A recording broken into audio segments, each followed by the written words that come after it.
Let's start. Let's understand an interesting and easy concept, indexes. Let's see what are indexes and why to go for them. Indexes, a mechanism to pre-sort the table data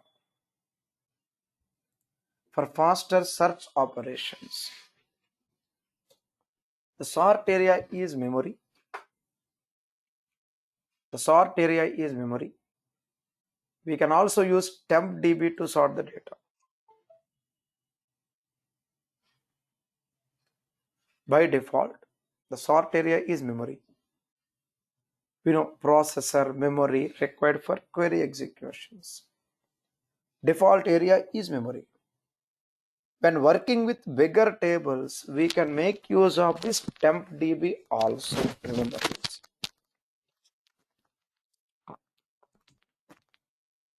Now, the architecture. Very interesting and simple architecture. Here it is.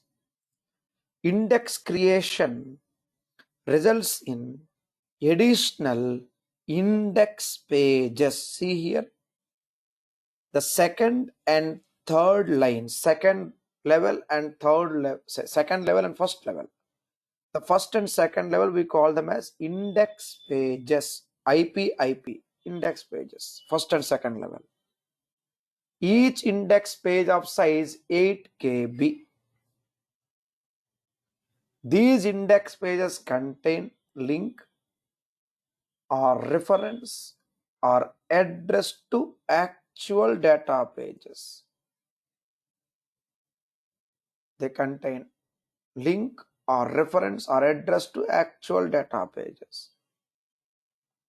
So these index pages are organized into a structure called B tree, binary tree, organized into a structure called B tree, binary tree.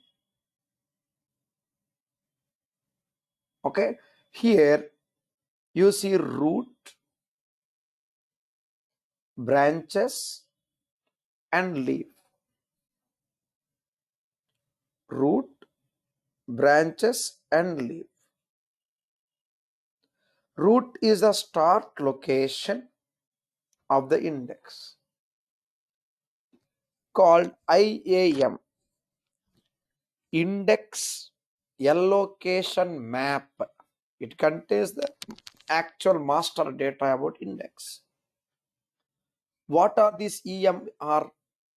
These are the start locations of the nodes or end locations of the nodes. For example, all pages up to E will be first branch, E to M second branch, M to R third branch, above R up to Z fourth branch in alphabetical order. So you see root to branches,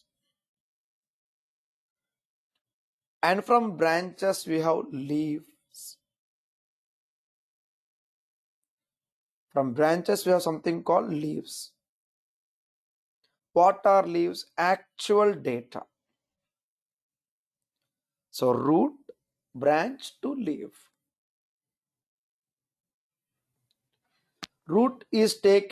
Root and branch are taken as IPs, index pages. Up to E one branch. Again in E you see up to B one leaf page, B to C another, C to D, something like this. The data would be arranged in a proper alphabetical order. Here the leaf pages will be DLs, we call double linked list, DLL or DL. Double linked list, meaning from nth page we can traverse, navigate to n-1 previous page, n+1 next page. We can do either way. Now remember what is IAM? Index allocation map. So the root is called IAM. Whenever you create index, internally B tree kind of structure will be auto generated. So we have IAM, branches refer to index pages, and leaf pages, actual data pages, this way. Types of indexes. Clustered index. See here something called clustered index. Used to control data pages. Index and data are combined together, just like index of a telephone directory. We see data page, index page combined together. Next. Okay, then we have something called non-clustered indexes. First, clustered index will practice clustered index to control data pages, combine index and data together. So here clustered index will take query to actual data. We can have up to one clustered index. Okay, then non-clustered. See here, in non-clustered indexes refer to data pages, data not combined with index. So index will be at one place, data at separate place, linked together, just like index of a textbook. Clustered index is like index of a telephone directory. This is like index of a textbook. Included index. Indexes include additional columns for faster search. We call it included indexes. Additional columns for faster searching. Then column store indexes. These indexes are used to store unique values of a column. So first we'll practice clustered index. Control data pages. The indexes will take the query to the exact location, just like Google Map. Non-clustered indexes, just reference like an arrow mark, a direction board. The query has to find or identify the table data. One is giving you Google Map location, other one is giving you arrow mark location, something like this. Arrow mark reference. Included indexes include additional columns for faster search. Then column store index. These indexes are used to store only unique values of a column. So non-clustered indexes will direct query to the table data. Observe carefully. So column store indexes, these indexes are used to store only unique values of a column. Here, the column store indexes, like for example, we have group by or any other kind of uniqueness like unique constraint. These kind of properties that need unique values, column store indexes are always better option, a best method for ensuring better performance of those uniqueness value based retrieval or reporting. Okay, next. First category is clustered, remaining three are non-clustered types. Either clustered or non-clustered, we have common types. Filtered index. Indexes are defined on few rows of the table. Only few particular rows. Assume a table with products data. Active products, inactive products. You would like to index only active products. Then we use filtered index. Then we practice something called as we practice something called as online indexes. These indexes are available for use during creation itself. During the regular creation of the index itself, they are ready to use. Assume index creation takes 100 milliseconds. Okay, assume index creation takes 100 milliseconds. Now, at 80th millisecond, during the index creation process, at 80th millisecond, you fire a query, you run a query. Now, the query can use the already created 80% of the index.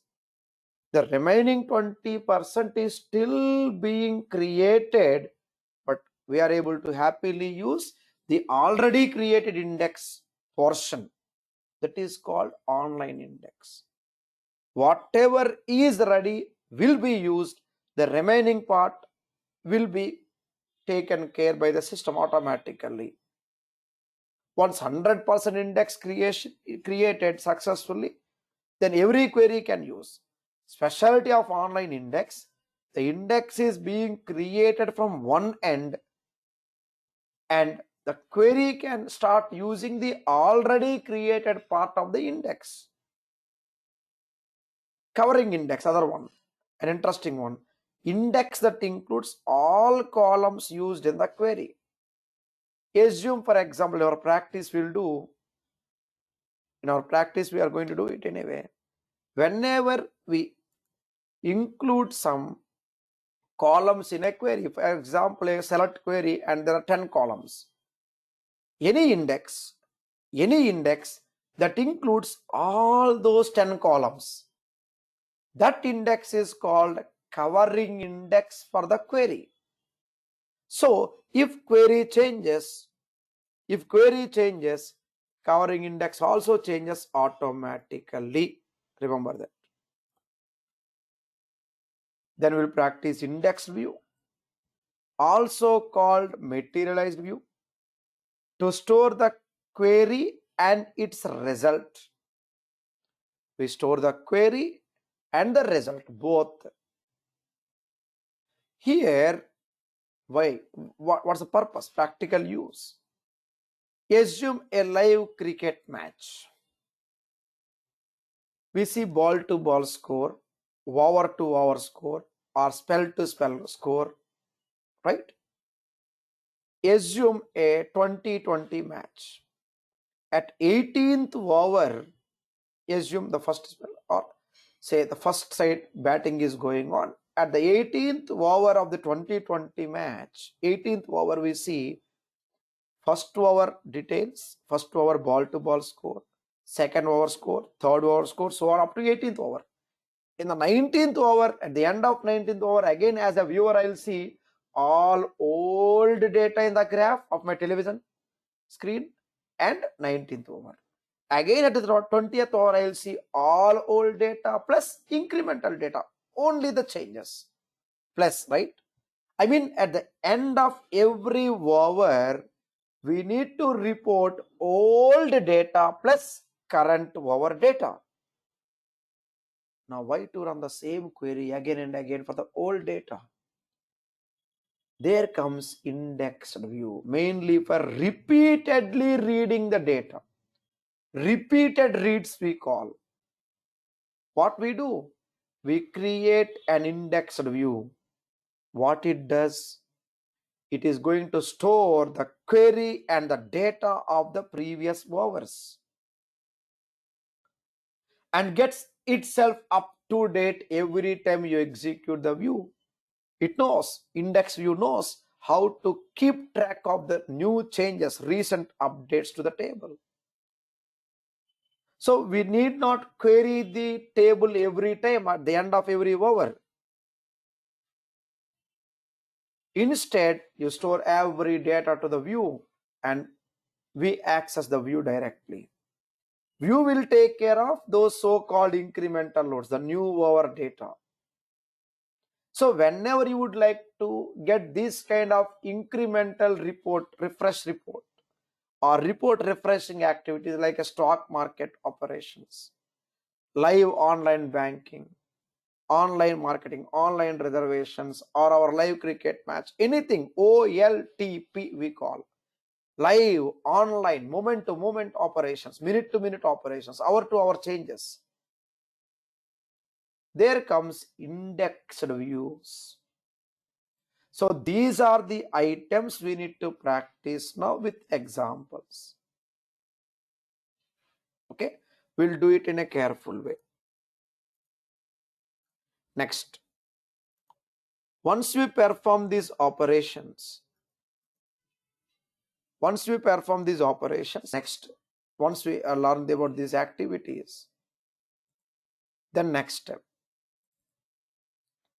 we need to learn when to use which, when to go for which index. We need to learn it carefully. Okay, so first we learn about all these indexes part. Then we learn the concept of when to go for which index. We'll do it in a careful way.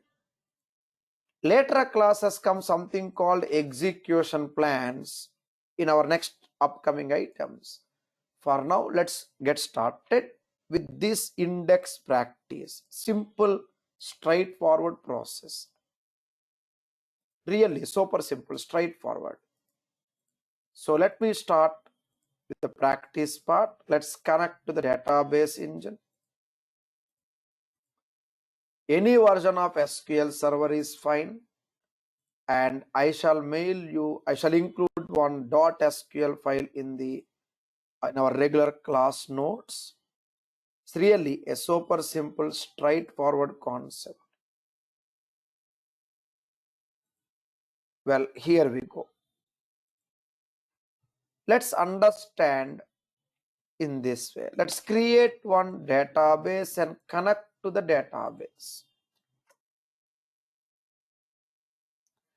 I'll create a small table called students table.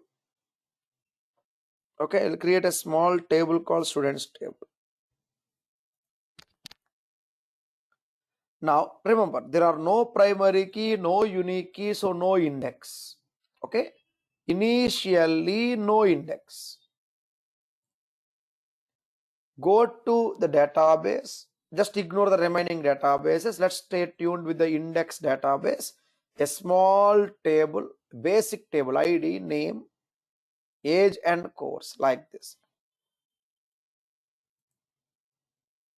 Let's understand the first index type from our notes, clustered index.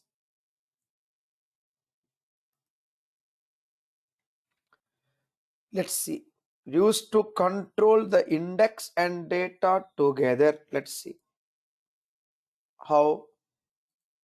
Example for clustered index. Create index name on table name with column name, and here with, remember I said default sort area. Default sort area, I was telling earlier, memory. Default sort area is to pre-sort the data. Default sort area is memory. For bigger tables, it's recommended to use tempdb. So I'll say sort in tempdb equal to on, means the index sorting takes place in tempdb this way. The index sorting takes place in tempdb. Okay, next. We have something called fill factor. See here. Something called fill factor. What is this? Yes, every index is divided into pages. Index pages, data pages. Right? So here we go. Index pages, data pages. Now here, there is something called fill factor. Each index page, in the diagram you see IP is filled this much percentage, say 80%. Why? What about remaining space? Remember, page size 8 KB. Deposit 100% fill.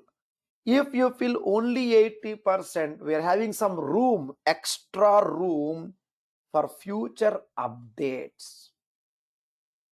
What if the page is fully packed and there is an update? Yes, again, our disk IO or SQL Server disk IO activities, they need to fetch another page. That page may be immediately after the current page or somewhere else in your data file. It depends. So there might be some fragmentation, scattering of the pages. Something like this.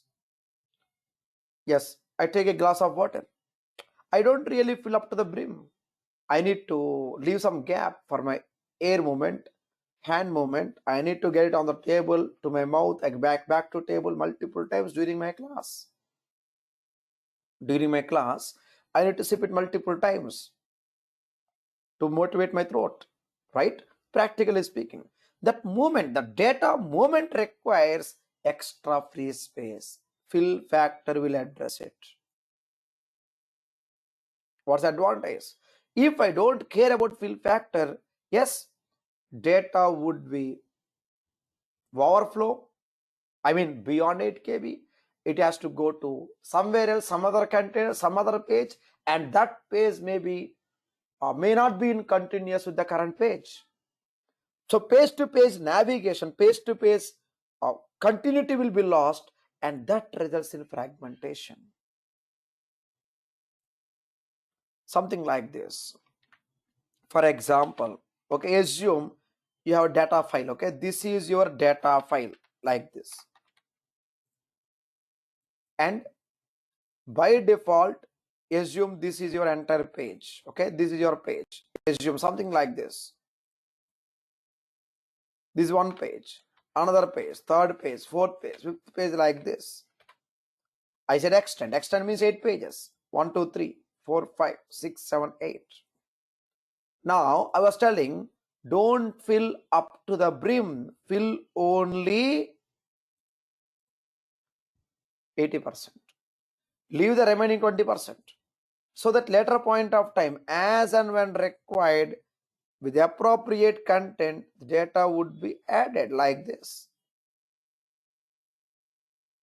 What if initially you directly fill everything with the data, say 100%, then what happens? This new data comes somewhere, and this new data may go somewhere else. So there is some fragmentation. Pages are not in sequence. The data is not in sequence. Yes, what we call problem fragmentation. Remember, it's got fragmented, scattered across the disk. This is one important item we need to address in our immediate next few classes. Next 2 to 3 classes, we need to address the measure of fragmentation and solution to this fragmentation problem. But prevention better than cure. I mean to say, we need to prevent the fragmentation problem. How? Fill factor is our actual treatment to index pages. Now, what about data pages? Even data pages also face the same trouble.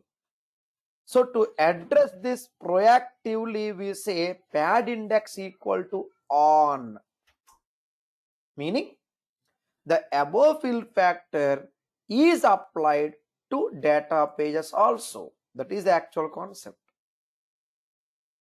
Fill factor, which is applicable originally for index pages, is now applicable for data pages as well. Additionally, if you remember, few moments back I was mentioning online index means indexes are available during their creation itself. Yes, here it is. Back. I remember during my college days, I was talking about 15-16 years back. Okay? I was talking about my MTech program in Roorkee. Okay, we used to have one college canteen, and we go there and we used to enjoy bel puri. If anyone bel puri, and we used to have chat bandar over there. Even nowadays we see a lot of chat bandars over there in the roadside, and even in restaurants as well nowadays. Nice ones. And the chat bandar, assume a chat bandar over there, anywhere in the road, beside the road. You order one chat masala, a plate of chat masala, or as a chat, you would like to have it hot and nice. Okay, you have it, right? The person over the counter will keep on cooking it while they keep serving it, right? They have a big mandi plate and fume below it. The flame goes on and on, right, for a few hours, and people start enjoying the dish, isn't it? They simply get every item, the entire item, over to the walls of the mandi plate, or the over the oven, whatever. They just keep a spoon of it, or whatever, say bigger spoon based on our order. They just keep it, put some water and some masala or something else on top of it. They do some mixing and just out into the plate and into our mouth. So from one side, the index is still getting created, still getting flamed. From the other side, our query, our mouth is enjoying it. That is what online index means. And on primary, what is primary? Yes, default file group. Yes, this is the default file group. Well, it can be a default file group or any file group of your choice. Index is created, or Google map is ready for the table. So what? Who is going to use it? Yes, the internal brain of SQL Server called Query Optimizer. Here it is. Query Optimizer, an internal component used to identify the best way to execute the query. An internal component to identify the best way to execute the query. That is called Query Optimizer. Simple.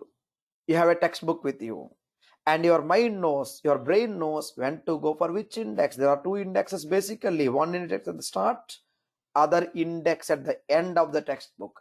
One index at the start of the textbook, chapter wise. One index at the end of the textbook, keyword wise. And our mind knows when to go for which index. The Query Optimizer is the brain of SQL Server. It knows, yes, when to go for which index, provided there are multiple indexes. But right now, we have only one index.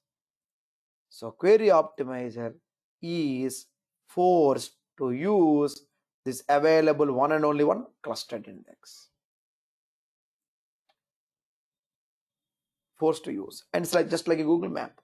This index will be helping us for faster search, faster operations on stdid column only. If I want to really search for some other column like course or age or name, this index may not be an efficient one. Why? Because yes, you are mapping based on ID. You are indexing based on ID column only. So what about the remaining columns, how to gain advantage, how to gain performance advantage of these remaining columns.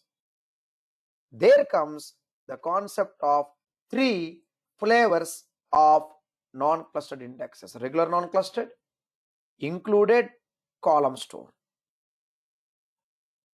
Regular non-clustered, included, column store. Let's see. Here it is. Examples for non-clustered indexes.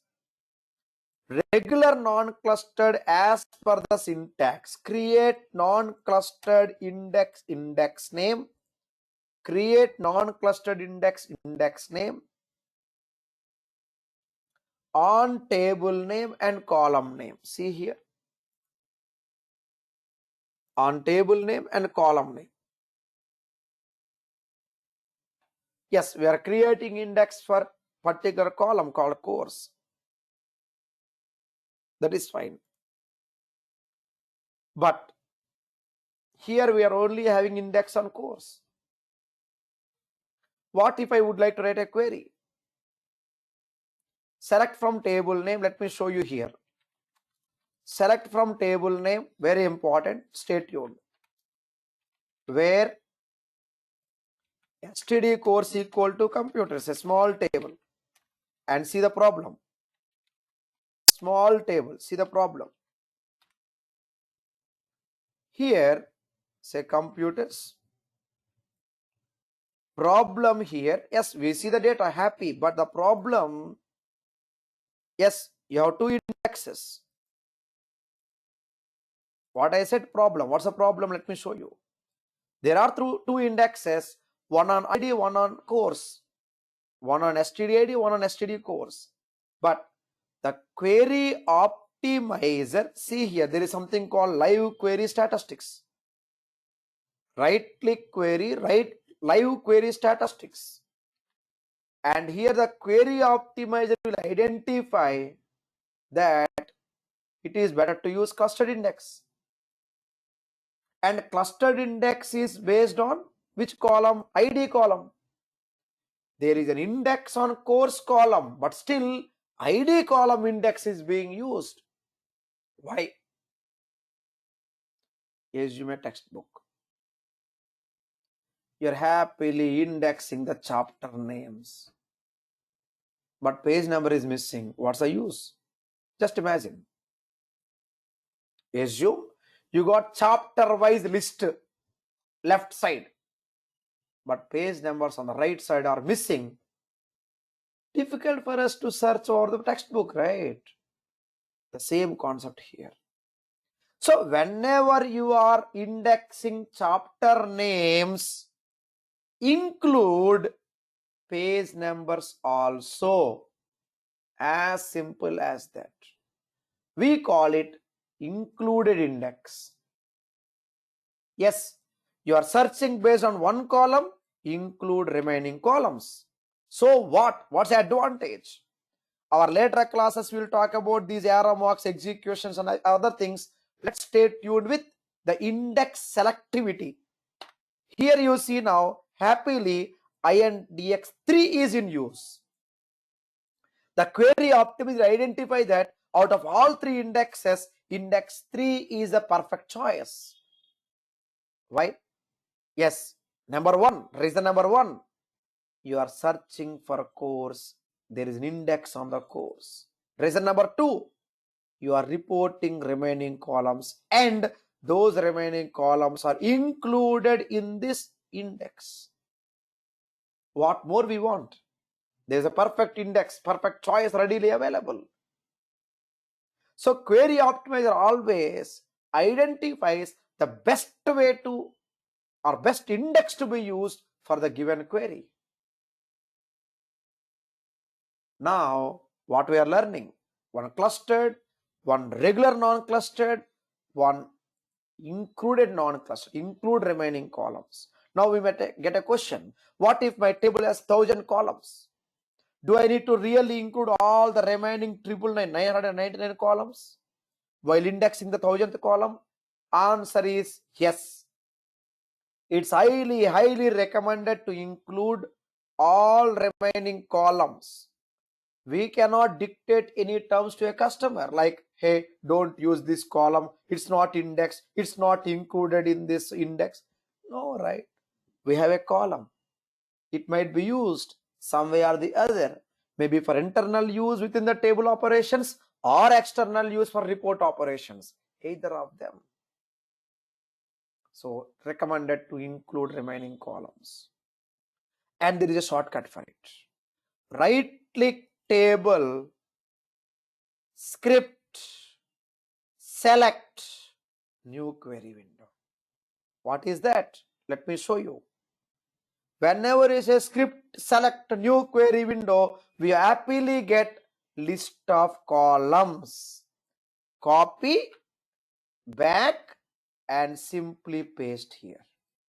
Yes, I'm talking about scenarios where we may see more number of columns. Okay. For example, just in case, for example, let me take one database with a table, right click, script, select new query window, and happily we see all columns here. A, B, C, D, so on. The song continues. Okay. So you can simply copy and paste it in the include option of the index. I repeat once again, right click, script, select new query window. That's it. Next, let's continue. So we got non-clustered, first clustered, then regular non-clustered, then included non-clustered. Remember the term included, include the remaining columns. Now column store.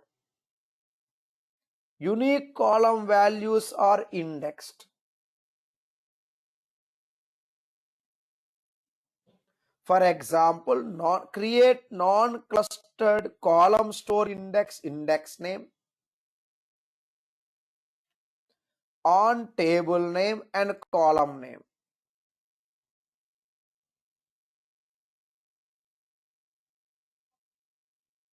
Create non-clustered column store index name, on table name with respective column name, like this. What we are doing? We are creating index. Don't worry about this graph, leave it for our later classes, immediate later classes of tuning. For now, yes, we have this index created. Why to use it or where to use? Group by, unique. Anywhere you require uniqueness, we can happily give the required input to query optimizer. Query optimizer loves to use column store index in scenarios where unique values have to be reported. Next, refresh to verify the index. In case in future you don't want this index, drop index table name dot index name. Table name dot index name. Then filtered index. Only few rows in the table are indexed. I was telling theoretically an example few minutes back. Assume a product table with active products, inactive products. You would like to index only active products. You would like to index only active customers. Yes, here it is, where product status equal to active. So yes, while creating index, we can filter, prioritize only few rows based on column conditions. That is called filtered index. Next, we have very important covering index. The most powerful index, believe me. But it is not really an index. Very powerful, but it is not an index. Practically, it is a theoretical concept. What does it mean? Let me tell you. Out of clustered, okay, out of clustered, regular non-clustered, included non-clustered, column store, filtered. Out of all these indexes, whichever index contains all columns you are using in your query, that index is called covering index. Very simple English. Healthy food. There is nothing separate called healthy food, right? Isn't it? Healthy food. One of the foods that we eat in our daily life will be healthy food. Junk food. One of few items that we eat, that we may eat. We have to put our words very carefully. We may eat sometimes, or the weekends, we may say junk food. So there is no separate call like junk food, right? I go to zomato.com and search for junk food. I don't get any result. Healthy food, I don't get any result, right? We categorize existing food items as healthy food, junk food, something else. Same way here, covering index is a theoretical categorization of existing practical indexes. Remember that. Simple understanding. I assume you are hearing these keywords for the first time, so I'm trying my best to make it clear and straight. I repeat again, there is no separate syntax for covering index. One of the existing indexes will be a covering index if that index contains all columns used in the query. For example, I'll just close this window. For example, let's see this query. See the query carefully. ID, name, age, where course equal to. ID, name, age, where course equal to. The searchable column used in the search is being used in the index. Remaining included columns are a part of the query. So index, Mr. Index 3 will be the covering index for this query. Index 3 will be the covering index for this query. Why? Because index 3 contains the required columns used in this query. Same way, let's take another example, index 4. Index 4 will be the covering index for this query because you are reporting only course. It can be a covering index. Or to make it more simple, I'll say distinct. Yes, we're having unique value. Okay, observe carefully, something like this. Or for example, you don't want to have distinct, say where course equal to. So we are including some index value here. So either index 4 or it can be index 5, right? Why? Because both index 4, right? Index 4 and index 5, both indexes are using STD course. And our query is also based on STD course. Just STD course, nothing else. So whichever indexes contain the columns used in the query, whichever index that contains columns used in the query, we call it as covering index. Very important point. Query optimizer gives first priority to covering index. If there is no covering index, then next priority will be clustered index. Third priority, non-clustered. That is the order of precedence for query optimizer. Order of priority for the query optimizer.